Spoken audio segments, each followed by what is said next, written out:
अब देखिए बेटा, टॉपिक है motion of charge particles in uniform magnetic field. Magnetic field में मूविंग चार्ज का मोशन कैसा होता है, ठीक है, इस टॉपिक में हम ये पढ़ेंगे।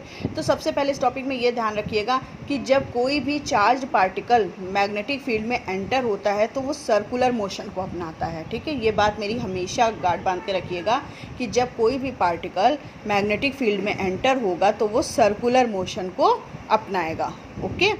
तो suppose a particle of mass m and carrying a charge plus q enters the field at the point O with velocity v, ठीक। यहाँ पॉइंट O है, ये देखिए, ठीक। इस पॉइंट O पर एक चार्ज पार्टिकल q है जिसका मास m है और v वेलोसिटी से वो एंटर हो रहा है, ठीक है।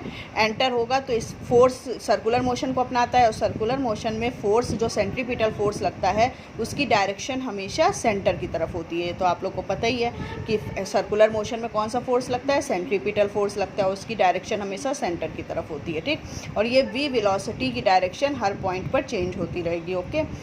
अब देखिए, जैसे ही एंटर होगा तो इसमें एक फोर्स लगेगा, फोर्स क्या होगा, QVB, v इस परपेंडिकुलर b है ना।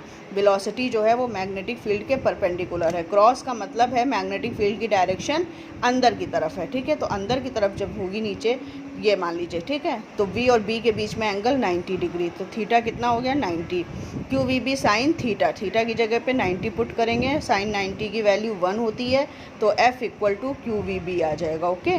अब F जो है वो किसके इक्वल होगा, सेंट्रीपिटल फोर्स के भी इक्वल होगा। ये जो QVB फोर्स है ये सेंट्रीपिटल फोर्स के इक्वल होगा क्योंकि सर्कुलर मोशन है। तो QVB equal to mv square upon r, r की वैल्यू mv अपॉन QB आ गई, ओके। अब जब मोशन हो रहा है तो काइनेटिक एनर्जी भी होगी, तो काइनेटिक एनर्जी का formula k equal to half mv square, v की वैल्यू यहाँ से √2k अपॉन m हो जाएगी, ओके। अब r इक्वल टू क्या है, mv अपॉन QB, v की वैल्यू जो यहाँ से आई है √2k अपॉन m, वो यहाँ पर हम पुट कर देंगे तो r की वैल्यू √2mk अपॉन QB हो जाएगी, okay.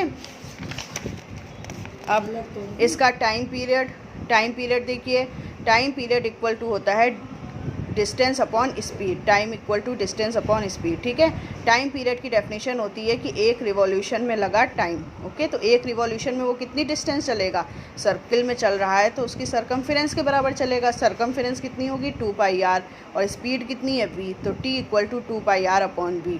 t equal to r की वैल्यू जो हमने यहाँ पर अभी निकाली है √2mk अपॉन QB, इसको हम पुट कर देंगे, या फिर ये जो r की वैल्यू mv अपॉन QB निकाली है इससे हम यहाँ पर पुट कर देंगे r की वैल्यू, ठीक। तो t हमारा ये आ जाएगा। टाइम पीरियड आ गया तो फ्रीक्वेंसी भी आ जाएगी क्योंकि फ्रीक्वेंसी जो होती है वो टाइम के इन्वर्स होती है, ओके।